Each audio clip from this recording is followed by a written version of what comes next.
अस्सलाम वालेकुम जी, मैं हूँ अलीना अलियास और प्रोग्राम का नाम है ब्रेकफास्ट विद सज्जाद। में उम्मीद करते हैं कि आपका आज का दिन होगा वो बहुत अच्छा गुजरेगा। अस्सलाम वालेकुम मीर साहब, कैसे हैं आप? अस्सलाम, क्या हाल है? ठीक मैं है, बिल्कुल ठीक खैरियत ठाक, से। मजे में, अल्लाह का आज शुक्र। तो जुमे का दिन है, जुमा मुबारक वाली। जी बिल्कुल, खासे आप लोग मैसेज भेजते हैं जुमा मुबारक का, ख़ास तौर पर जो पूरा हफ्ता नहीं भेजते। कुछ तो गुड मॉर्निंग का मैसेज भेजने की आदतन बहुत से लोगों को है, अच्छी सी दुआ कोई भेजता है, कोई कोट भेजता है, कुछ करता है, लेकिन जुमे के दिन मैसेज भेजने का एक खासा रुझान हमारे यहाँ पाया बिल्कुल जाता है। ऐसे ही है।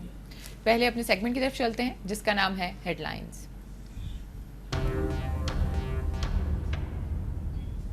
जी मीर साहब, कौन जी, कौन सी पहली खबर हेडलाइंस? तो ये है कि आज नवाज शरीफ जो हैं सक्खर की तरफ मार्च कर रहे हैं। खुर्शीद शाह का जो शहर है, लीडर ऑफ द अपोजिशन का, मार्च कर रहे हैं। तो मैं ऐसे कहा, मोटरवे बन रहा है मुल्तान से लेकर सक्खर तक, उसका इफ्तिताह कर रहे हैं। और उनका कहना यही है कि पेशावर से कराची तक का मोटरवे, ये इनका विजन बहुत पुराना है, 15 साल पुराना है। और उन्होंने एफर्ट्स भी की थी फर्स्ट टाइम, और 96 में इन्हीं के ज़माने में मुकम्मल भी हुआ था। और ये मतलब इनकी ख्वाहिश है कि ये हमारे लॉजिस्टिक अगर बेहतर होंगे तो मुल्क की इकॉनमी में भी एक तरक्की आएगी। तो मोटरवे पे बहुत इसरार कर रहे हैं। कराची हैदराबाद तो शुरू है, अब ये मुल्तान सक्खर के बाद इनका मतलब है कि सक्खर से हैदराबाद का भी कोई पैक्ट हो जाए तो एक पूरा मोटरवे का काम शुरू हो जाए, जो ज़ाहिर है 3-4 साल तो ज़रूर लगेंगे, 5 साल लगेंगे कि ये पूरा मुकम्मल हो जाएगा। कराची से लेकर पेशावर तक हमारे यहाँ आना जाना आसान हो जाएगा। फिर कराक्रम हाईवे बन रही है, वो उसके साथ बलूचिस्तान में बहुत तेज़ी के साथ कंस्ट्रक्शन हो रही है। पिछले दिन ब्रीफिंग की थी, उसमें उन्होंने दिखाया था कि हम खासी ज़्यादा खुशदार तक कहाँ तक पहुँच चुके हैं, और इन्होंने कई सौ मील सड़क पर सफ़र भी किया है। वो मोटरवे टाइप का नहीं रखा है इन्होंने, क्योंकि वहाँ तो अभी ट्रक जाने और कुछ नहीं जाना, और उसमें ना किसी ने आना ना किसी ने जाना। इर्द गिर्द की आबादियों में तो कोई आबादी होती नहीं है। जी तो वो भी उन्होंने आगाज़ किया हुआ है। लगता है कि ये काम भी बहुत जल्दी मुकम्मल हो जाएगा। और ये शायद लाहौर से मुल्तान तक का मोटरवे, यानी कि अभी तो ये है ना कि आप ये जो रास्ता अब है फैसलाबाद जाने का, वहाँ जाएं और वहाँ से मुल्तान जाएं, लेकिन एक पूरा मोटरवे जो दरमियान में बनना है वो भी प्लान किया हुआ है। तो उन्होंने कहा कि जी हम तो कौम की तकदीर बदलना चाहते हैं और अवाम के मफाद में काम कर रहे हैं, और एक एक पाई जो है वो खर्च कर रहे हैं दयानतदारी से। अच्छा, इस बात पर उन्हें इसलिए ज़ोर देना पड़ रहा है कि पनामा लीक्स और इन मामलों की वजह से एक तरह से एक तलखी पैदा हुई है। तलखी पैदा नहीं हुई, इल्ज़ाम लग रहे हैं करप्शन वगैरह के। खुर्शीद शाह साहब ने वो अपनी ख़ास मखसूस अंदाज में कहा, एक तो खैर नैयर बुखारी की उन्होंने हाँ, वो हमायत की, वो मैं अलग करता हूँ बात, लेकिन खुर्शीद शाह ने बड़ी एक अपने अंदाज में कहा कि हम तो लड़ाई के मूड में नहीं हैं। अरे भाई, ये मूड की बात होती है? यानी कि कौम की पसीने छूट गए हैं और आप कहते हैं हमारा मूड नहीं लड़ने का? यानी क्या मतलब, मूड से क्या मुराद? खैर उन्होंने लाइट वेन में कहा है, ये तो मैं वैसे जैसे चिग्गीबाजी करना वो कर रहे हैं। उन्होंने कहा हमारा लड़ाई का मूड नहीं है और बातचीत से मामला तय हो सकता है, जिसका मतलब ये है कि उन्होंने कहा, इन्होंने खुद आप बैल मुझे माल 2 बार तकरीर कर दी, करने की ज़रूरत, मतलब ये उनका शुरू से स्टैंड है कि नवाज शरीफ को तकरीरें नहीं करनी चाहिए थी टीवी पे आकर इस मसले पर। तो उनका कहना यह है कि जब बातचीत से मामला तय हो जाएगा तो जो खुद पीपल्स पार्टी के अंदर में एक हॉकिश एलिमेंट है, एतजाज़ जिसको ख़ास तौर पर रिप्रेजेंट करते हैं, एतजाज़ हॉकिश नहीं है, लेकिन इस मामले में वो ज़रा स्ट्रिक्ट उन्होंने स्टैंड लिया हुआ है। तो वो लगता ये है कि इमरान खान ने तो कल किसी जगह ये कहा है कि हमारे अगर हुकूमत के TRO पर जुडिशल कमीशन बनेगा तो हम नहीं मानेंगे। यानी कि आप अदालत को कह रहे हैं कि अगर आपने हुकूमत ने जो आपको लेटर भेजा है उसके तहत कोई काम शुरू किया तो हम आपको एक्सेप्ट नहीं करेंगे। यानी कि, और ये भी कहा कि हमारे TRO से एक नुक्ता इधर उधर नहीं होगा। अगर भाई हुकूमत को बनाने का हक नहीं है तो आप कौन होते हैं कि आपको बनाने का हक हो, अपोजिशन को बनाने का हक हो? अब बहस इस लेवल पे आ गई ना, ये लीगल भी एक मसला ये है कि TRO जो भी है कोई जुडिशल कमीशन बनाएगा तो हुकूमत ही बनाएगी। हुकूमत पार्टी है, वो साफ आप कहते हैं यूं नहीं यूं कर लो, ये तो आपको हक है कि आप हुकूमत से बात करें, लेकिन वो कहेंगे अगर हुकूमत के कहने पे बनाएगी तुम तस्लीम नहीं। ये इंक्वायरी पे इनको पता है कुछ नहीं मिलना। ये इस बात को एक पोलिटिकल हाइप के तौर पर क्रिएट करना चाहते हैं। और क्या इलेक्शन सर पे देख रहे हैं? मेरा ख्याल में इलेक्शन किसी पार्टी के हक में नहीं है, ना पीपल्स पार्टी को सूट करते हैं, ना तहरीक इंसाफ को तो बिल्कुल नहीं करते सूट। और मुस्लिम लीग नून भी ये समझती है कि इलेक्शन होने हैं तो वो फिर 18 में हों, जब तक उनके पूरे प्रोजेक्ट मुकम्मल हो जाएंगे। उन्हें डर लगता है एस्टेब्लिशमेंट से भी कि हो सकता है कि जिस तरह माजी में उन्होंने सोचा था कि हम बड़े पॉपुलर हैं और उन्होंने गुलाम साहब खां के साथ एक तरह का फड्डा लेकर अलग हो गए हुकूमत से, लेकिन वो हार गए। उनका ख्याल है हरा दिए गए। तो होता नहीं है कि जिसकी हुकूमत हटाई जाए इंटरिम गवर्नमेंट के बाद वो जीते, दूसरे अमूमन जीतता है। हमारे यहाँ ट्रेडिशन यही रही है, बेनज़ीर के साथ भी यही हुआ, नवाज शरीफ के साथ भी ये हुआ। अब सूरत ये है कि एक तरफ तो हुकूमत का लहजा यही बताता है कि कोई ये कहना कि हमारा मूड नहीं, जिसका मतलब है कि कोई कन्फ्रंटेशन की तरफ कोई बढ़ नहीं रहा। अगर इमरान खान अकेले रह जाएंगे तो उनके लिए मसाइल पैदा होंगे, अकेले सारा वो ये काम नहीं कर सकते, और उनका मकसद शायद अकेले रह के बात करना नहीं है, वो सारा मलबा दूसरों पे डालेंगे कि ये सब ऐन वक्त पे ये चले गए, उन्होंने कर दिया। अब यानी मुसलसल हुकूमती जमा, अब चौधरी निसार कल बोले हैं, उन्होंने पनामा लीक्स के बारे में उन्होंने कहा कि मेफेयर फ्लैट्स वो छुपाए जिसकी दौलत खुफिया हो, ये तो हमेशा उन्होंने ओन किया है। मतलब मुकदमा उन्होंने अपना पूरा बना रखा है, ऐसी बात नहीं है कि जब कोर्ट में जाएंगे कहीं और जाएंगे तो लीगली वो साबित कर सकेंगे ये सब चीज़ें हमारी हैं और इसमें कोई गपला नहीं है। और देखें ना, वैसे तो इस मुल्क में ये भी हुआ है कि जब सरे महल के बारे में हमेशा तरदीद आई, हुकूमत बेनज़ीर ने भी की, जरदारी ने भी की, लेकिन जब उसको डिस्पोज ऑफ करने का मसला आया तो उन्होंने ओन किया कि ये हमारी जायदाद है, हमें दी जाए, कोई और ना आप बांट खाएं। तो ये बहुत सारे आलमी सतह पर मसाइल होते हैं जो पैदा होते हैं, जिसको देखना भी पड़ता है और देखें इसमें क्या बनता है। हमारे यहाँ दो चार बातें हुई कल, मसलन शहबाज शरीफ जो हैं वो चकलाला में गैरिजन में गए हैं और वहाँ उन्होंने मुलाकातें की हैं। अब अच्छा, वहाँ किससे मिले, क्यों मिले, कैसे मिले, क्या नतीजा है? पंजाब के चीफ मिनिस्टर के तौर पर गए हैं, नवाज शरीफ के नुमाइंदे के तौर पर गए हैं, या ख़ास तौर पर उनको बुलाया गया है, पंजाब के ऑपरेशन के सिलसिले में बात की गई है, या शायद उनको कुछ एक कॉन्सेप्ट ये भी हमारे यहाँ आया ना कि शहबाज शरीफ को तो हमारी एस्टेब्लिशमेंट पसंद करती है, वो कहती है नवाज शरीफ नहीं चाहिए, ये चाहिए। कुछ लोग कहते हैं कि ये बात तो इसलिए फैलाई जाती है 15 साल से कि नवाज शरीफ अपने भाई के खिलाफ रिवोल्ट कर दे। तो ये सारी बातें जो है ना वो साथ साथ अफवाहें चलती हैं। अमूमन चौधरी निसार और शहबाज इकट्ठे मिला करते हैं, और इस बार चौधरी निसार साथ नहीं है, ये अकेले गए हैं और जाके मिल के आए हैं। क्या कहानी हो सकती है? कुछ नहीं, लेकिन अफवाहें तो मज़े मज़े की फैलती हैं, और आप इंजॉय करो और दुआ करो कि अल्लाह सब जो है वो मामला बेहतर तौर पर आए। लेकिन कल एक और हुआ है कि कराची में जो रेंजर का वाक़या हुआ था कि आफ्ताब नामी एक शख्स को तशद्दुद के ज़रिए रेंजर की कस्टडी में तशद्दुद के दिए, जिसकी डेथ हुई है, यानी कि तशद्दुद के नतीजे में नहीं हुई लेकिन तशद्दुद किया गया, ये तय है। डेथ, दिल का दौरा पड़ा है, उस तशद्दुद के चेम पे उसका प्रेशर आया है, कुछ आया भी आई है सोशल मीडिया पे, कुछ बहुत सारी बातें हो सकती हैं, लेकिन ये है कि उसके नतीजे के तौर पर उसकी डेथ हुई है और कस्टडी में हुई है। अब उस पर उन्होंने, आर्मी चीफ ने भी कहा कि इंक्वायरी की जाए, कमेटी बना दी जाए, कोर कमांडर ने भी कहा, रेंजर्स के भी डीजी ने कहा, और शायद कुछ कमेटी बना दी गई है। लेकिन नवाज शरीफ का स्टैंड ये है कि इस पर जुडिशल कमीशन बनना चाहिए। अच्छा। और चौधरी निसार से कहा कि आप सूबाई हुकूमत और मिलिट्री अथॉरिटीज़ से बात करें। उनका चौधरी निसार ने भी कहा कि अगर इंक्वायरी वो खुद करेंगे तो गालबन शायद वो एक जिसे इम्पार्शल इंक्वायरी कहते हैं वो ना हो सके, तो इसके लिए लाजमी है कि जुडिशल कमीशन बनाया जाए, कुछ और किया जाए। मतलब फर्स्ट टाइम चूँकि वो भी ज़रा जिसे कहते हैं अड़के में आए हुए हैं, तो हुकूमत भी अब ये शो करना चाहती है कि भाई आओ इंक्वायरी फेस करो आप भी। जैसे हुकूमत पे कहा जाता है कि अगर आप इंक्वायरी कमीशन बनाएंगे तो वो बाइस्ड हो सकती है। हाँ, मतलब अब कहा जाता है मॉडल टाउन का वाकया हुआ, फलां, वो कहते हैं ये वाकया तो आपने किया है। अच्छा, इस तरह का एक वाकया 2-3 साल पहले भी हुआ था कि जब एक बच्चे की तस्वीर शाया हुई थी कि वो इस तरह हाथ करके माफ़ी मांग रहा है और नहीं कर रहा है, और उस पर फायर कर दिया गया है। उस तस्वीर पर सजाएं भी हुई, लोग पकड़े भी गए, रेंजर्स के लोग थे। इससे क्रेडिबिलिटी ख़त्म होती है, और हमारे बहुत से दोस्त ये बात साबित करने पर लगे हुए हैं और ठीक लगे हुए हैं कि देखिए एक इंसिडेंट को आप पूरे अदारे को बदनाम करने के लिए इस्तेमाल ना करें। लेकिन MKM को बड़ी एक रिलीफ मिला है, और वो कह रही है कि हमें तवक्को है कि हमारे 160 बंदे जो और पकड़े हुए हैं वो भी रहा करा दिए जाएंगे, आर्मी चीफ हमारी मदद करें और ये करें। वो इस तरह का स्टांस लेकर अपनी बात को आगे फैला रहे हैं। अच्छा, मेरे साथ कुछ लोग कह रहे हैं कि विद इन आर्मी भी जो है ना वो एक स्प्लिट है, 2 ग्रुप्स हैं, और इस वजह से शायद जो रहील शरीफ साहब है उनके लिए मुश्किलात जो हैं वो पैदा की जा रही हैं इस जरिए से। नहीं, मतलब ये है कि आर्मी में रिफ्ट की बात करना तो मुनासिब नहीं होता। ये कहा जा सकता है कि जिस तरह आर्मी भी इसी माशरे का हिस्सा है, उसमें हर तरह की थिंकिंग पाई जाती होगी, लेकिन ये डिसिप्लिन फोर्स का काम ये होता है कि वो जो उनको आर्डर दिए जाते हैं, कमान उनको आर्डर देती है, उस पर अमल करती है। अगर आला कमान भी डिस्कस करती है, वेरियस ऑप्शन पर गौर करती है, तो ये तो हक होता है। लेकिन जब फाइनल डिसीजन होता है, it's chief decision, collective decision होता है अगर से, और उसी पर फिर अमल होता है। तो इस बारे में हमें ज़रा थोड़ा सा और भी। अच्छा, कल एक और ही बड़ा अजीबोगरीब वाक़या हुआ, वो एबटाबाद में एक बच्ची का कत्ल। जी, वो तो अजीबोगरीब है कि जी एक लड़की ने शादी कर ली अपनी पसंद से, जिरगा बैठ गया, जिसको पुलिस अफसर कहता है कि इलाके के गुंडे हैं, जिरगा वर्गा कौन है, एल्डर तो है नहीं, और वहाँ से तय किया गया कि इसको सहूलत वहाँ पहुँचाइए फ़लाँ लड़की ने। उसकी माँ को मजबूर किया गया लड़की हैंड ओवर करो, और एक गाड़ी पे था कि इस गाड़ी पे फरार हुई है। उस गाड़ी को भी कब्जे में ले लिया गया।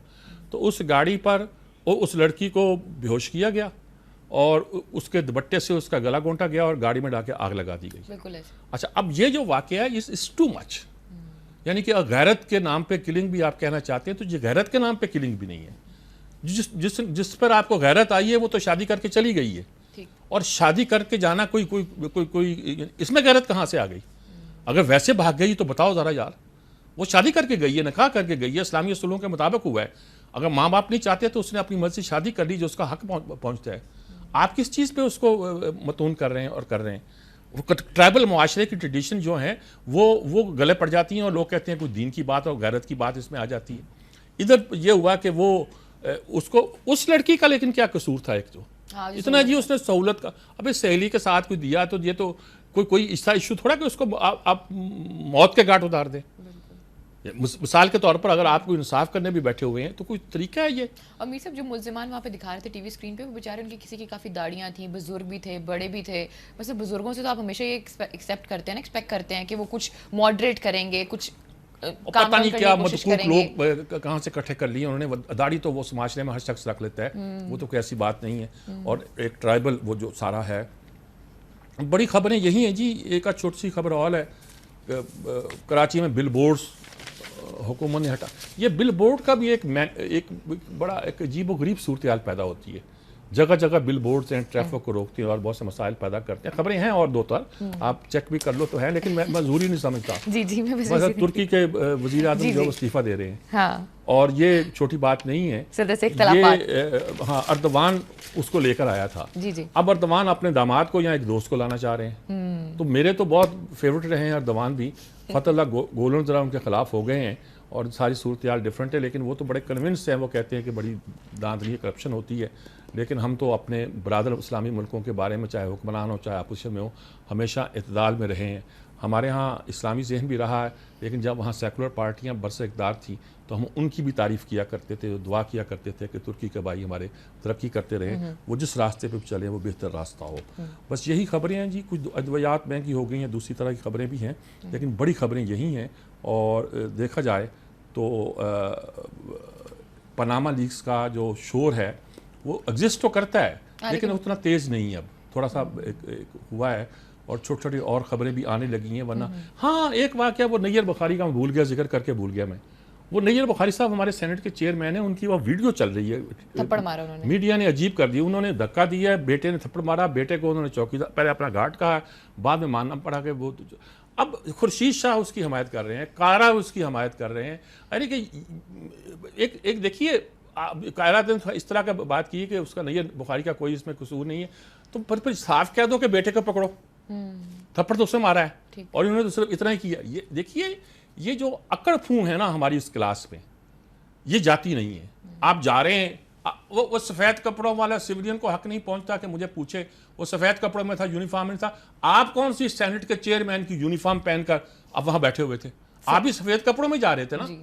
उसने कहा कि कौन जा रहा है, ठीक है जरा आप, उसने करना क्या है? ऐसे तलाशी ना लें तो आप कहते हो कि सिक्योरिटी स्टेक पे हो गई। बिल्कुल ऐसे ही है। और ये एक पूरी यानी कि एक गंदा रवैया है हमारे एलीट का, ये सभी का रहा है। यानी एक ज़माने में एक फ़ौजी को रोक लिया था मुशर्रफ के ज़माने में, बेचारे कांस्टेबल की ऐसी कर दी। एक ऐसा भी हुआ, हमले कर दिया गया। सभी क्लासेज जो हमारी है ना जी, वो अकड़ फूं है जी। सभी अपने आप को कुछ समझते हैं, बस रह गए बेचारे अवाम। और फिर अगर अवाम बिफर जाएं तो फिर कौमों की तकदीरें कुछ और तरफ चली जाए। बिल्कुल ठीक आपने बात किया, मज़ीद भी डिस्कशन करेंगे और सेगमेंट्स शामिल करेंगे, लेकिन फिलहाल वक्त एक छोटी सी ब्रेक का। Stay with us.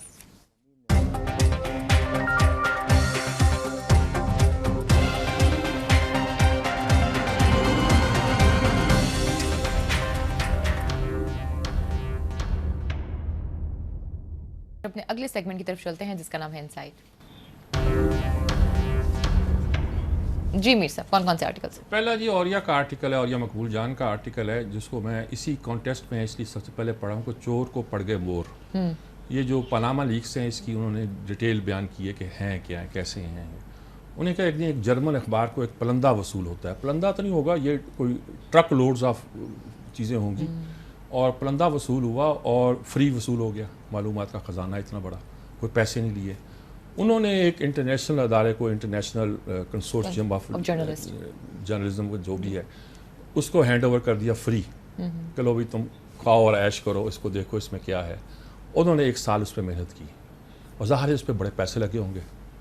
बाकी तो काम फ्री हुए, फ्री काम हुआ नहीं करते, क्यों हुए, एजेंडा क्या था जी। इस काम पे? पैसे भी लगाए गए फिर, और लगाने के बाद उसके बाद क्या हुआ, उसका दुनिया भर के सारे जो कैपिटलिस्ट हैं उनको पता है क्या हुआ है, क्यों हुआ है, कैसे हुआ है और क्या क्या इसके पीछे एजेंडा है।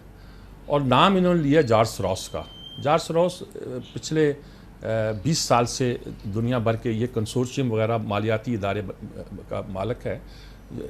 हेज मनी का जो कहते हैं, वो मलेशिया की इकॉनमी इसने डामाडोल कर दी थी और महातिर मोहम्मद ने कोई ऐसा किया था, ये पैसे निकाल के चला गया था। जिस मुल्क से पैसे निकालता है वो मुल्क डूबने लगता है। इसने रूस के भी छिक्के छुड़ा दिए थे। और एक थिंकर के तौर पर ओपन सोसाइटी, पता नहीं नाम का इसका एक किताब भी है ओपन सोसाइटी के नाम से। असल किताब तो इसकी है सरमाए की कीमिया या केमिस्ट्री का है, केमिस्ट्री ऑफ कैपिटलिज्म। वो एक थिंकर के तौर पर भी, एक लिबरल के तौर पर भी, और एक दुनिया भर में सरमायाकारी करने वाले आदमी के तौर पर मौजूद है, जॉर्ज सोरोस। अच्छा, इसका असल नाम मैंने आज देखा है, श्वार्ज़ ग्योगरी, पता नहीं क्या नाम है, यहूदी नाम था। तो इसने अपना नाम बदला ताकि ये शक ना पड़े कि ये यहूदी है या इस तरह एक ओपन सा नाम लेकर ये अपना चला है। इस तरह के लोग थिंकर भी बन जाते हैं, बहुत सी बातें करते हैं। मुझे तो याद है, मैंने नाम पहली बार इसका उस ज़माने में सुना था जब मलेशिया का क्राइसिस आया था, और इंटरनेट से निकाल के बहुत सी खबरें भी मैंने उस ज़माने में, खबरें कहते हैं, आर्टिकल भी 1-2 लिखे थे। अच्छा, जॉर्ज सोरोस, उन्होंने कहा कि ये वो बंदा है जो ये काम कर रहा है, इसके पीछे वो उसका सरमाया काम कर रहा है। वजह क्या है? उन्होंने कहा वजह ये है कि इस वक्त अमेरिका पर 19,000 अरब डॉलर का कर्जा है, ट्रिलियन डॉलर को बनता है। और यूरोप पर भी 16,000 अरब डॉलर का कर्जा, यानी ट्रिलियन डॉलर का कर्जा है। और इन ऑफशोर कंपनियों में इतना पैसा पड़ा हुआ है, शायद 104 कितना ट्रिलियन डॉलर पड़ा हुआ है, कि उनकी नज़रें इस पर हैं जी।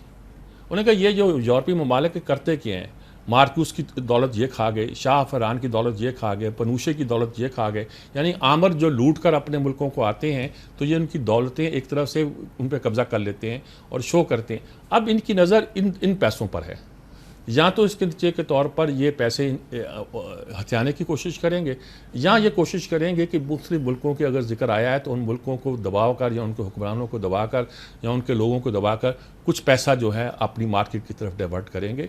तेल में भी जब बहरान पैदा हुआ है, अब तेल से भी पेट्रो डॉलर कुछ ज़्यादा नहीं आ रहा, और मईशत डामाडोल है, यूरोप की भी और इनकी भी।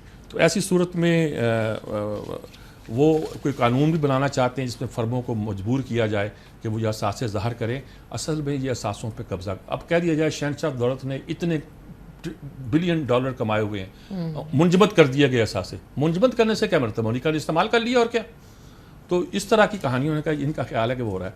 कुलदीप नैयर ने एक और सवाल उठाया, 7 वाल मिलता जुलता है, दफाई सौदों में करप्शन। इंडिया में आजकल एक हेलीकॉप्टर अगस्टा वेस्टलैंड के हवाले से बहस चली हुई है कि वो उसमें मिलान में एक इटली में एक कोर्ट में ये पेश हुआ, उन्होंने कहा इसमें रिश्वत दी गई है और रिश्वत दी गई। रिश्वत देने वाले चूँकि वहाँ के शहरी थे, उनको सज़ा सुना दी गई है, और रिश्वत लेने वाले अब इंडिया के हैं, उनका क्या किया जाए। अच्छा, नाम सोनिया गांधी का भी आ रहा है। अच्छा, बहुत से लोगों के आ रहा है, वो तो है ना इटली की वैसे ही है। तो ये इन हेलीकॉप्टरों की मसलन ये था कि वीआईपी के लिए चाहिए हेलीकॉप्टर, और ताकि ये नीचे बहुत ऊंचा उड़ सकते हैं, ताकि मिसाइल वगैरह से बच सकें। लेकिन जो इस स्पेसिफिकेशन पे आते थे वो फ्रांसीसी हेलीकॉप्टर थे। उसकी बजाय ये हेलीकॉप्टर खरीदने के लिए हाइट की जो मयार था वो ज़रा कम कर दिया गया, और ये हेलीकॉप्टर ले लिए गए, और इससे जो कमीशन बना है वो कितने लोगों ने खाया। उन्होंने कहा ये माजी में भी होता रहा है, और आज नहीं, ये उन्होंने कहा तीनों मुल्कों में, सब कॉन्टिनेंट के, यानी बांग्लादेश, पाकिस्तान, इंडिया में करप्शन एक वतीरा रही है और बन गई है। सभी लोग इस पर चलते हैं, और उन्होंने कहा कि मसलन लोगों की आमदनियाँ इतनी नहीं है, जो MPA MNAs वगैरह हैं, तो सब जानते हैं कि उनको फंड्स जो हैं बिजनेस हाउसेस से और कारपोरेट सेक्टर से जाते हैं, यानी पैसे सनतकार उनको देते हैं। इसलिए ये हैरानकुन बात नहीं गिनी जाती जी।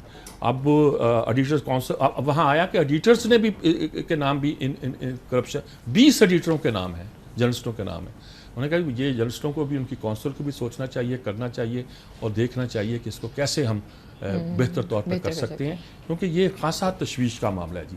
तो ये दोनों खबरें जो हैं, दोनों कॉलम जो हैं, बहुत सी चीज़ों को ज़ाहिर करते हैं जी। अच्छा, अब इस पर भी आया है हमारे यहाँ जो ख़वातीन के साथ करते हैं, अंजम नियाज़ का आर्टिकल आया है, मॉब बाई 3 जर्नलिस्ट लेके 90 को आ गई है अमेरिका से, और चौथी ये थी बेनज़ीर लाहौर में जलसा कारी थी याद करारदाद पाकिस्तान का 50वीं सालगिरह के मौके पर, वही मीनार पाकिस्तान पर बहुत बड़ा जलसा था। तो ये वहाँ जाने लगी और वो 3 गोरी औरतों के साथ बड़ी ठाठ के साथ ये वहाँ रवाना हुई कि स्टेज पे जगह मिलेगी हमें, और मिलनी थी। तो कह नहीं, उस वक्त नवाज शरीफ की पंजाब में हुकूमत थी, दोनों की बनती नहीं थी। तो वहाँ धक्के वक्के पड़े, जो भी हुआ होगा जैसे भी उन्होंने, बल्कि उन्होंने मैन हैंडल किया, कुछ जो लफ्ज़ इस्तेमाल किए हैं अंग्रेज़ी में जो अपने बारे में साथ हुआ है वो बयान किया, वो भी कोई अच्छे लफ्ज़ नहीं है जो उसको बयान करूँ, लेकिन पहुँच गए, बड़ी समझ गए। वो सलीम शेख उस वक्त थे हमारे सेक्रेटरी इन्फॉर्मेशन, वो मौजूद थे। उन्होंने कहा क्या हुआ। सलीम शेख बहुत हमारे कॉम्पिटेंट ऑफिसर वो में से शुमार होते हैं, ये अनवर महमूद, सलीम शेख और तारिक इमाम वगैरह 3 कंटेम्प्रेरी थे। उन्होंने काफ़ी देर तक हमारी मीडिया पर छाए रहे हैं। अनवर महमूद ज़रा ज़्यादा रहे हैं, ये ज़रा कम। सलीम शेख ने कहा कि नहीं, फ़िक्र नहीं करो, वापसी पर मैं तुम्हें साथ लेके जाऊँगा। उन्होंने बंदों के साथ इनको, उन्होंने कहा वापसी पर भी यही होना हमारे यहाँ। तो वो चले गए। उसके बाद बशीर रियाज साहब जो हमारे बहुत अच्छे बेनज़ीर के प्रेस सेक्रेटरी थे, वो क्या उनका फ़ोन आया जी, ये पता है ये हुआ है, और असल में ये नवाज शरीफ ने और इन लोगों ने बंदे हायर किए हैं, गुंडे ये सब काम कर, जो सिनेरियो अब बयान किया जाता है, जैसे भी हो रहा है, अब बयान किया जा रहा है पीटीआई के जलसे में। वो भाई ये गुंडे हायर नहीं करते हैं। आप जहाँ भी मॉब में चले जाएं, आप सिवाय कोई एक आध पार्टी के सभी का कल्चर यही है, ठीक, और सभी की हालत यही इस तरह ख़राब करते हैं। तो हमें अपने इस कल्चर को ठीक करना है। ये सियासी आप गेन कर सकते हैं कि नवाज शरीफ ने कर दिया, आप कह दीजिए पीपल्स पार्टी के जाले तो होते ही ऐसे हैं, आप कह दीजिए कि पीटीआई के ये चोरे जो हैं ये पता नहीं क्या क्या काम करते हैं, जो चाहे इल्ज़ाम लगा दीजिए। लेकिन हकीकत ये है कि सियासी जमातों को, अपने कारकुनों को, अपने वर्कर्स की तरबियत करनी पड़ेगी और सिक्योरिटी का ऐसा इंतज़ाम करना। कहाँ मर गए थे वो कारकुन जिस वक्त ख़वातीन जा रही थी, उनके साथ कोई छेड़छाड़ की जा रही थी। ये तो छोड़ दीजिए, बड़े टॉप लेवल पर, बड़े टॉप लेवल की खातून के साथ एक फिल्म जो है इतनी वायरल हुई थी कि बरसों तक चलती रही थी हमारे यहाँ। यानी उस आदमी का भी करैक्टर देखकर बंदा हैरान होता है कि क्या हरकत है, मजमे में क्या करते हैं ये लोग। वो छोड़ दीजिए। लेकिन ये है कि इसको सियासी गेन के लिए रग बात है। लेकिन इन्होंने, अंजम नियाज़ ने अमेरिका में बैठकर यहाँ की सूरत हाल को अपने हवाले से उस ज़माने के रेफरेंस पर देखा है। मेरा ख्याल में एक वक्फा ले लीजिए ताकि मैं भी पानी पी लूँ, उसके बाद आगे चलते हैं। फिलहाल वक्त तो एक छोटी सी ब्रेक का, नाज़रीन स्टे विद अस।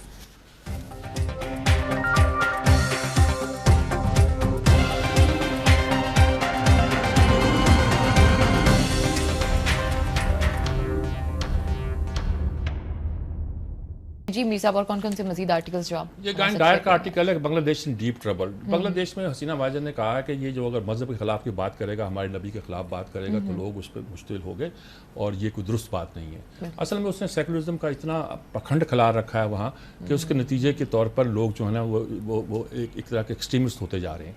लेकिन अगर वो नहीं बात करेगी तो लोग, मजहबी लोग तो खिलाफ होते दिखाई देते हैं। तो उसने कहा कि भाई ये बात करना भी दुरुस्त नहीं है। तो उन्होंने कहा कि ये तो तशवीश की बात है, यानी इसका मतलब है वो कहती कि उनको मार दिया जाए। वो ये नहीं कहती, वो तो खुद मार रही है कमबख्त। अब मतीउर रहमान निज़ामी साहब को जो वहाँ जब मुश्तरका पाकिस्तान था उसके वो इस्लामी जमीयत तलबा के आखिरी नाज़िम आला थे, यानी मुल्तान में हुआ था, मुझे याद है जब वो इलेक्ट हुए थे। बड़े मरंज किस्म के आदमी हैं वो, जमात के में इलेक्ट भी हुए, MNA भी बने वहाँ, यानी ईस्ट पाकिस्तान में, बांग्लादेश में भी, और वहाँ बड़ा काम भी किया। अब अचानक याद आ गया, फांसी की सज़ा उनको भी सुना दी गई है और उनकी भी सारी अपीलें माफ़ हो गई हैं। वो तो एक था कि फांसी देने वाली वज़ीर आज़म, हैंगिंग प्राइम मिनिस्टर बनती जा रही हैं। तो अब फिर इनको तशवीश है कि एक सेकुलर ब्लॉगर्स को मारा गया, फ़लाँ तौर पर ये किया गया। 5-7 मसाले वहाँ जो आई हैं उनका तज़किरा उन्होंने किया है कि वो एक ठीक था आदमी था, वो बस म्यूज़िक के स्कूल चलाता था, वो क्या करता था। अब उस पूरी बैकग्राउंड को कैसे देखेंगे आप, कैसे पढ़ेंगे, क्या उसको असेस करेंगे। लेकिन इनको तशवीश है कि कहीं बांग्लादेश में भी तो दाइश और ये लोग तो नहीं आ रहे, जबकि खुद मानती है कि दाइश आ रही। अच्छा, जब आप रास्ता रोकेंगे इस तरह तो फिर यही इंतहा पसंदी आया करते हैं। ये हम पाकिस्तान में भी समझाया करते थे लोगों को कि इंतहा पसंदी ना दिखाओ वरना यही होगा। पहले उन्होंने हाल रोड पे छापे मारे थे कि जो आप फोर्स वीडियो फिल्में ख़ासतौर पर लड़कियों को देते हैं, किराए पर देते हैं या बेचते हैं, वो बंद करें, जला दें यहाँ ला के। ये सारी चीज़ें जब तक आप रोकेंगे नहीं, हमारे माशरे के कल्चर को समझेंगे नहीं, तो प्रॉब्लम पैदा होंगे जी। दूसरा आर्टिकल जी आज मैं थोड़ा सा अरशाद आरफ ने भी आज इसी पे लिखा है जी कि पुराना वाक़या बयान किया है कि एक सार्जेंट ने किस तरह गुलाम रसूल नाम भी लिखा है कि किस तरह एक मेंबर असम्बली को रोका था। तो हुआ तो नहीं क्या कि ये फिर सारे मेंबरान असम्बली इकट्ठे हो गए, जैसे अब इकट्ठे हो गए कि पार्लियामेंट में लेके जाएंगे, और नईर बुखारी ने कुछ नहीं किया, वो पार्लियामेंटेरियन थे, वो सेनेट के ये थे। और भाई उसने अगर किया तो उसको तमीज़ तो सिखाओ, उसको अपनी औकात में रहना तो सिखाओ। औकात में नहीं, चलिए वो बहुत बड़ा आदमी था, उसको ये तो सिखाओ जो आदमी आपको नहीं पहचानता भी है तो वो आपकी तलाशी तो लेगा।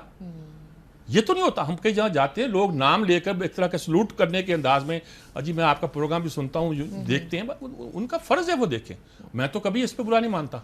हालांकि मुझे इस तरह की हरकतों में जो बाहर ऐसे बदतमीज़ी करते हैं गुस्सा भी आता है, लेकिन इन पर कभी नहीं आया। अगर आपको गाड़ी रोक के कहते हैं कि तलाशी दें तो तलाशी दे दीजिए, क्या प्रॉब्लम पैदा होता है आपके लिए? ये आपकी सिक्योरिटी के लिए ज़रूरी है। और ये सारे कल्चर और ने कहा कि मुल्क को दूसरे मुल्क में जाते हैं तो जूते भी उतार देते हैं, बल्कि एक बार तो कपड़े भी उतरवा लिए थे आप लोगों के, और सारी तलाशी ली जाती है। अपने मुल्क में आपको आता है। फिर वाक़या के जब इजलास हो रहा था दिल्ली में, हुसैन शहीद सोहरवर्दी आए, वो उस वक्त बंगाल के वज़ीर आज़म थे, गार्ड ने कहा जी शनाख्ती कार्ड, तो हुक्म था शनाख्ती कार्ड चेक करना है। उन्होंने कहा मैं वज़ीर आज़म बंगाल हूँ, उन्होंने जनाब साहब कायद आज़म आए तो उनको चेक किया गया, उन्होंने भी कहा। तो ये सारी जो सूरत हाल है ये बहुत डिफरेंट है।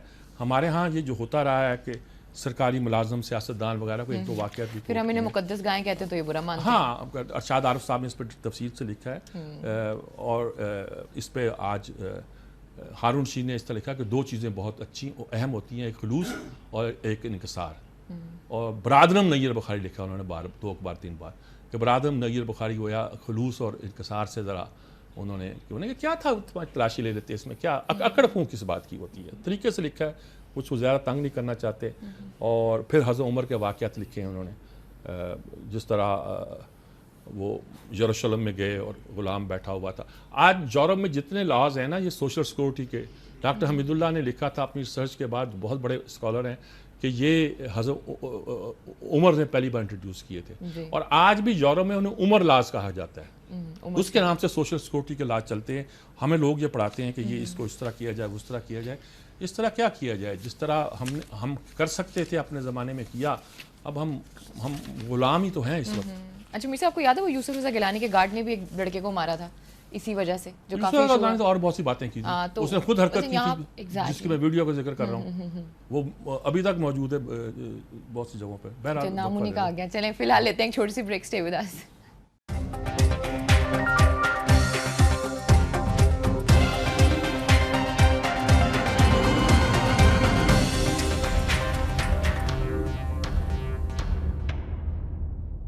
अपने आखिरी सेगमेंट की तरफ चलते हैं जिसका नाम है इनपुट।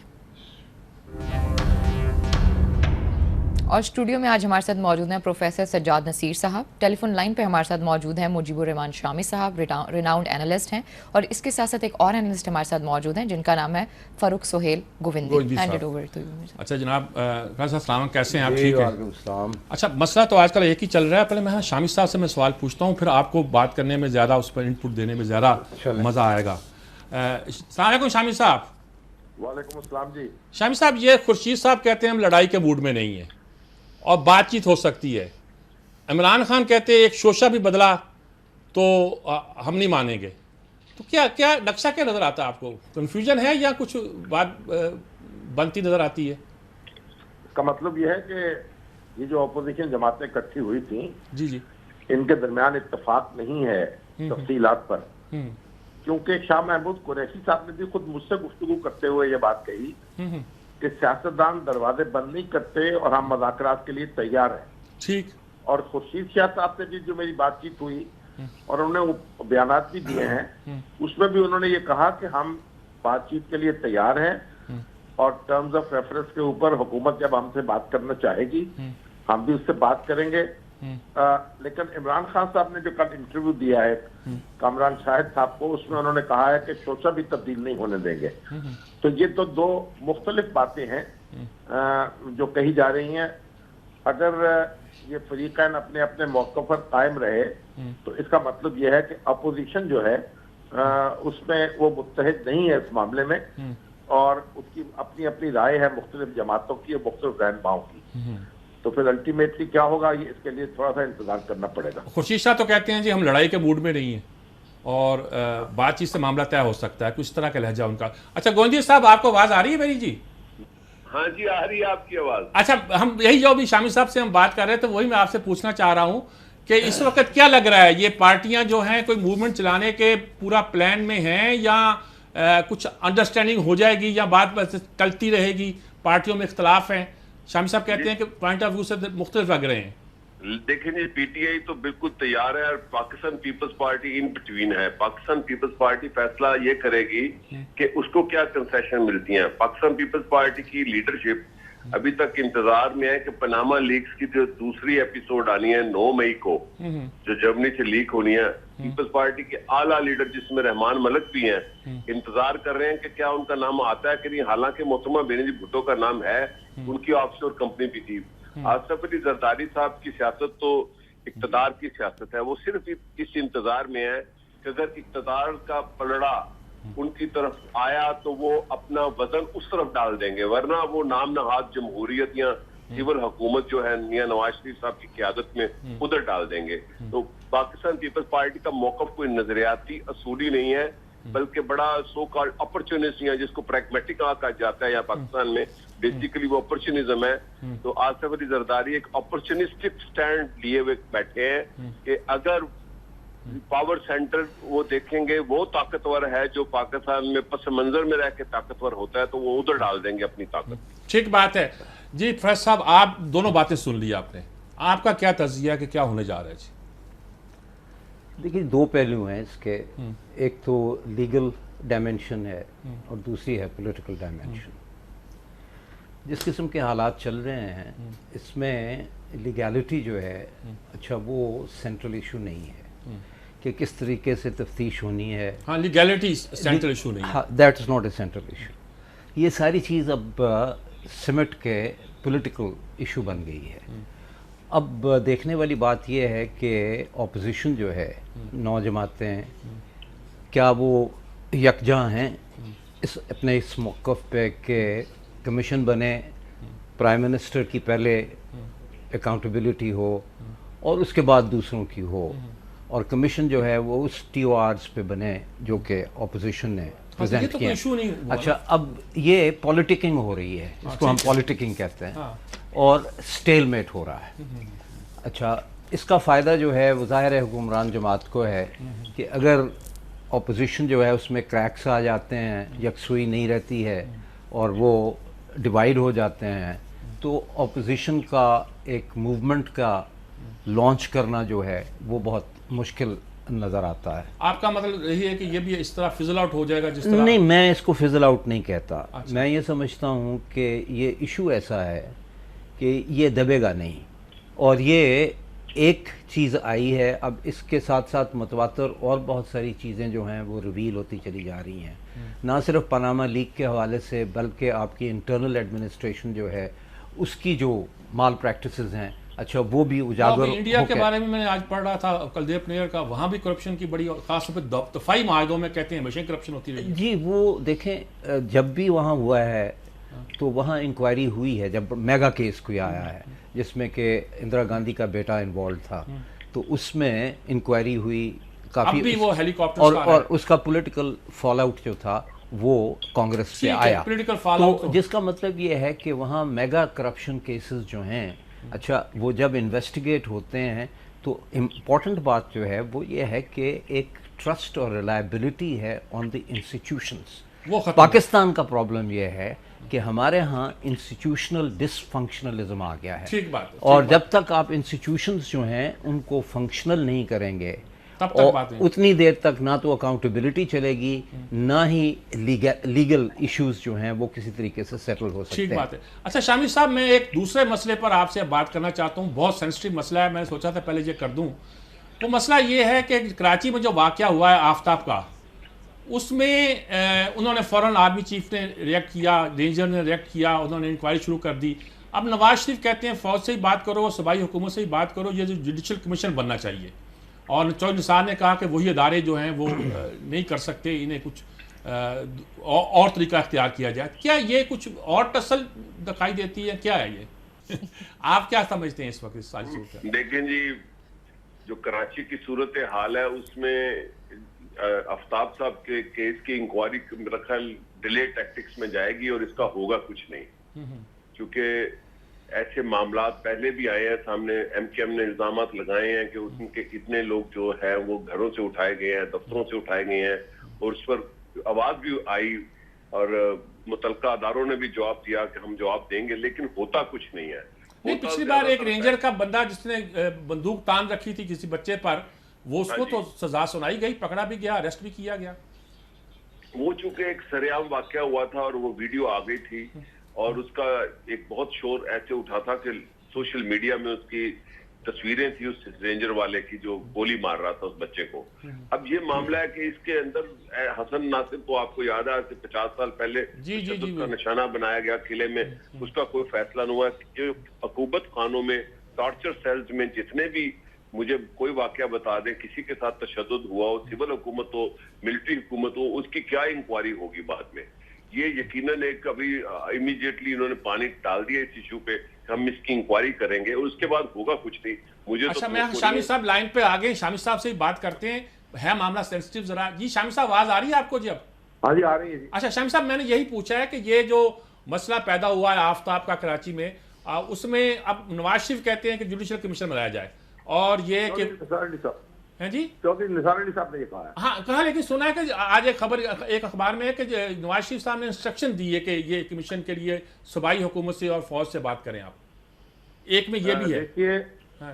तरीकेकार जो भी अपनाया जाए, जी जी, और मेरा ख्याल फौज में ये सलाहियत मौजूद है कि वो गैर जानबदारी से तहकीकात कर सकती है अपने मुतल्लिकीन की भी। जी जी, अगर अदालती कमीशन बनाना है अदालती बना लीजिए, इंतजामी बनाना है इंतजामी बना लीजिए, अगर रेंजर्स ने खुद ये काम करना है वो खुद काम कर ले, जो भी करें ये जरूर मालूम होना चाहिए कि इसको किस तरीके से टॉर्चर किया है, किन लोगों ने किया है, उनको सजा मिलनी चाहिए। इस बारे में दो राय नहीं हो सकती। अभी गोविंदी साहब फरमा रहे थे, हसन नासर की बात कर रहे थे। देखिए ये आज 2016 है, ये 50s और 60s में नहीं रह रहे हम, और दुनिया बहुत आगे निकल चुकी है, तो हम कोई माजी का हवाला देकर अब पानी नहीं डाल सकते चीजों पर।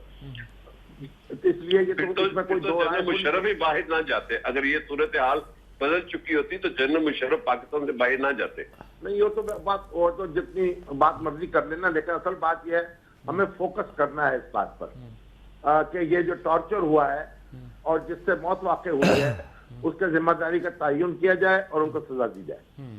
ये ठीक बात है। आपका क्या कहते हैं? मेरे ख्याल में जो सवाल आपने पूछा था उसकी बुनियादी बात ये थी कि ये इशू जो इमर्ज किया है और उस पर अब जो बहस चल रही है कि जुडिशल कमीशन बनाया जाए या फ़ौज खुद इसकी इंक्वायरी करे, असल में इसको इस तनाजुर में देखने की ज़रूरत है कि मिलिट्री सिविल रिलेशंस जो हैं, अच्छा उसकी नौइयत क्या है। शहबाज शरीफ मिले कल चकलाला गर्जन गए जी, तो कमीशन जब बनने की बात होती है तो इसका मतलब ये है कि टेंशन जो है और एक अजीबो गरीब किस्म की सी सॉ गेम जो है, अच्छा वो चल रही है सिविल और फौज के दरमियान।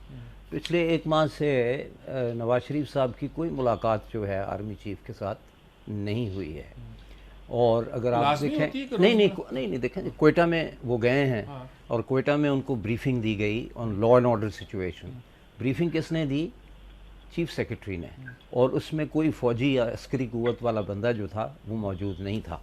तो ये बड़ी इंटरेस्टिंग डेवलपमेंट्स हो रही हैं जिसमें इंटरेस्टिंग आप कहेंगे जी, मैं दूसरा लफ्ज़ नहीं इस्तेमाल करना चाह रहा। तो ये एक बैलेंस जो है, अच्छा उसको मेंटेन करने की कोशिश कर रहे हैं, और चूँकि इस वक्त सिविल हुकूमत जो है वो डॉक में है या नरगे में है, तो वो कोशिश ये कर रहे हैं ऑफेंसिव पे आके असर्ट करें और प्रोजेक्ट करें और इस तरीके से कुछ मोबिलाइजेशन जो है ओपिनियन की वो कर सकें, जिससे कि पलड़ा जो है वो थोड़ा उनकी तरफ भी आना शुरू हो जाए। ठीक बात है। शामी साहब जी, जो सारी सूरत पैदा हो रही है और अब 9 तारीख को कुछ और भी आ रही हैं, इससे डॉक्यूमेंट्स या लीक्स जो भी कहें, उसको पेपर्स कहें, कुछ कहें, आप क्या तवक्को कर रहे हैं कि ये मामला किस तरफ बढ़ता जा रहा है? जी देखें, दोनों तरफ से टसल भी दिखाई देती है और ऐसा भी लगता है कि कुछ एहतियात के बावजूद भी ये शो किया जा रहा है कि टसल मौजूद है, लेकिन दूसरी तरफ से ये भी क्लियर हो रहा है कि फौज नहीं इंटरेस्टेड किसी मामले में दखल देने का, और यही सिविलियन को कहा जा रहा है कि वो इसको डील करें। नवाज शरीफ भी फाइटिंग मूड में है, क्या लग क्या रहा, क्या होने वाला है? देखिए मीर साहब, बात यह है, हम जो तज्जिया जो है वो करेंगे तो बहुत सी बातें बहुत दूर निकल सकती हैं। लेकिन बुनियादी बात यह है कि अभी जो नए नाम आने वाले हैं 9 तारीख को, उनका भी इंतजार करना चाहिए।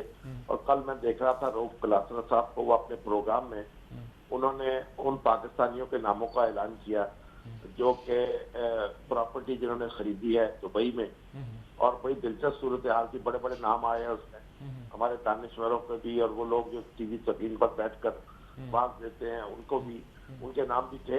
और इमरान खान साहब की जो हमशीरा मोहतरमा है उनका नाम भी था। और जब उन्होंने उनको लाइन पे लिया तो उन्होंने कहा कि मैंने इसको डिक्लेयर नहीं किया हुआ, शायद उनके चार्टर्ड अकाउंटेंट ने उनको ये मशवरा दिया था कि इसे डिक्लेयर न किया जाए।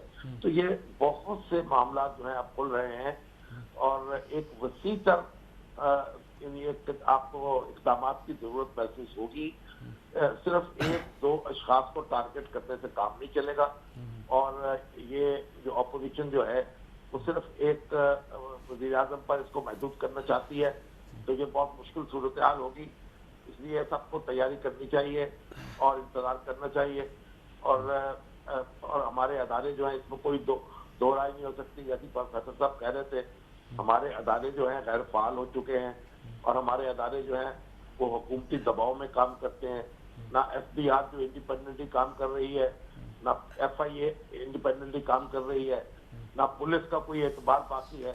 तो ये जो रियासत जब कमजोर पड़ती है तो यही मसाइल यही होते हैं कि अदारे कमजोर पड़ जाते हैं, और उसके नतीजे में वो सूरत हाल पैदा होती है जो किसी को भी मतलूब नहीं होती।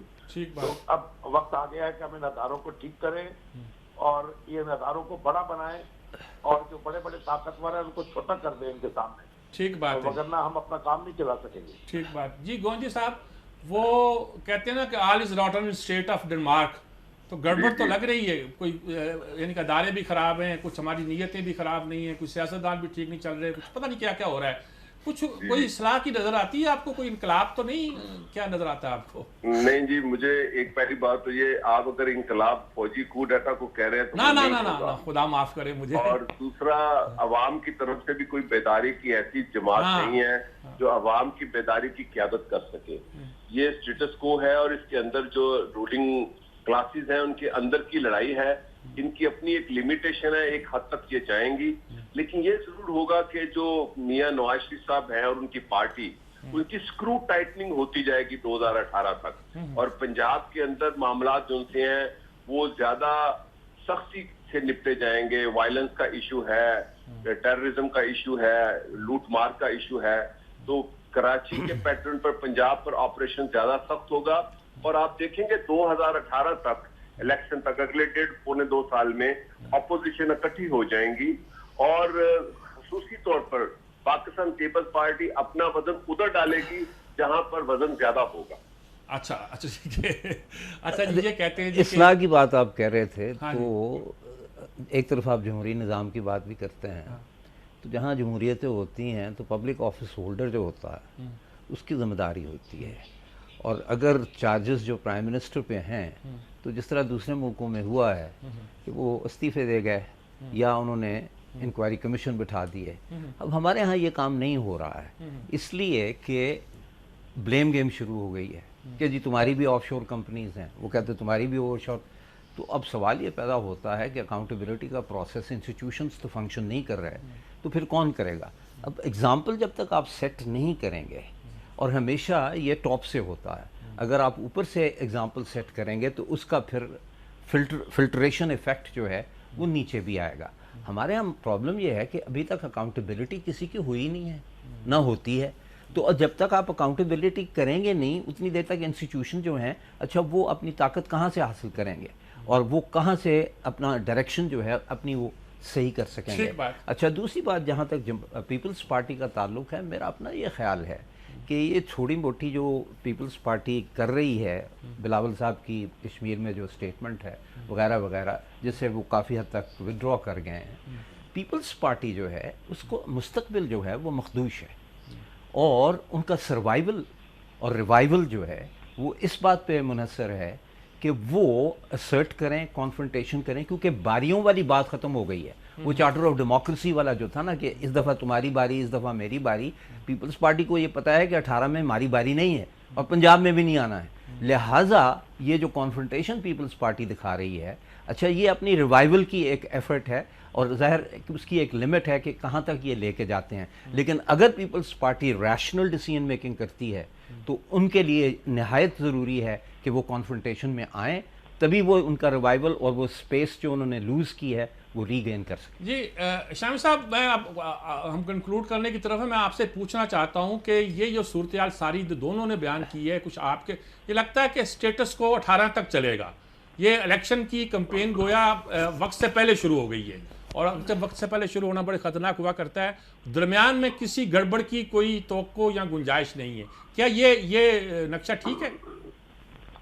देखिए इस सब, जब आप कमलत वक्त सड़कों पे निकलते हैं जी जी, तो फिर कोई हादसा भी हो सकता है, कोई ऐसी सूरत पैदा हो सकती है जिसके मनफी नताइज पैदा हो। ठीक। पीपल्स पार्टी जो है इस वक्त तो मुद्दई बनने की कोशिश कर रही है, लेकिन जो जो तफसीलात आगे आएंगी वो कटहरे में खड़ी होगी खुद, इसलिए उसकी तो सूरत हाल मखदूश नजर आती है। जहां तक दूसरी जमातों का ताल्लुक है, अगर वो तना होंगी तो इसमें इतनी जान नहीं होगी कि स्टेट पावर जो है उसके जरिए से जेरो जबर कर दे सारी सूरत हाल को। तो बहरहाल इन सब जमातों को इस बात पे गौर करना चाहिए कि उन्हें इलेक्शन के जरिए से, वोट के जरिए से अपने आप को आगे लाना चाहिए और वोट के जरिए से हुकूमत को खत्म करना चाहिए। इसी में सबकी बेहतरी है। तो आपका मतलब है कि स्टेटस को चलेगा, बात अभी आगे बढ़ेगी? चलना चाहिए और अल्लाह करे कि उसके नताइज बेहतर हो। गोनी साहब, आप क्या कहते हैं? Last word in few seconds. यही कहना है, मैंने तो शुरू में कह दिया था ये स्टेटस को रहेगा। स्टेटस को के अंदर ये रूलिंग क्लासेस की और पावर सेंटर्स की लड़ाई है। छोटी मोटी किसी को शिकस्त होगी, किसी को अचीवमेंट होगी, जो दुनिया भर में हो रहा है, जो दुनिया भर में हो रहा है। ये होगा पाकिस्तान में किसी बड़ी तब्दीली की किसी जमात से, रूलिंग जमात हो, वो PMLN हो या अपोजिशन हो, कोई खास तवक्को नहीं है इनके पास। किसी के पास ऐसा तब्दीली का इंस्ट्रूमेंट ही नहीं है जो पाकिस्तान को तब्दील कर सके, ठीक बात जी, पाकिस्तान में स्टेटस को तोड़ सके। आखिरी मीर साहब, इसको एकेडमिक लैंग्वेज में हम कहते हैं elite and intra elite conflict. ये एलीट कॉन्फ्लिक्ट और इंट्रा एलीट कॉन्फ्लिक्ट है, और इसमें कितनी एडजस्टमेंट हो सकती है, कितनी अकोमोडेशन हो सकती है। लेकिन मेरा कहना यह है कि आपका एलीट जो है वो एनलाइटेंड एलीट नहीं है, इसलिए ये एडजस्टमेंट्स जो हैं, अच्छा इसमें गड़बड़ हो जाएगी। ठीक है, थैंक यू वेरी मच जी। वक्त बिल्कुल खत्म हो गया, खत्म हो चुका है। मुझे मीर साहब को इजाजत दीजिए, अपना बहुत ख्याल रखिए। इंशाल्लाह मंडे को, तब तक अल्लाह हाफिज। खुदा हाफिज।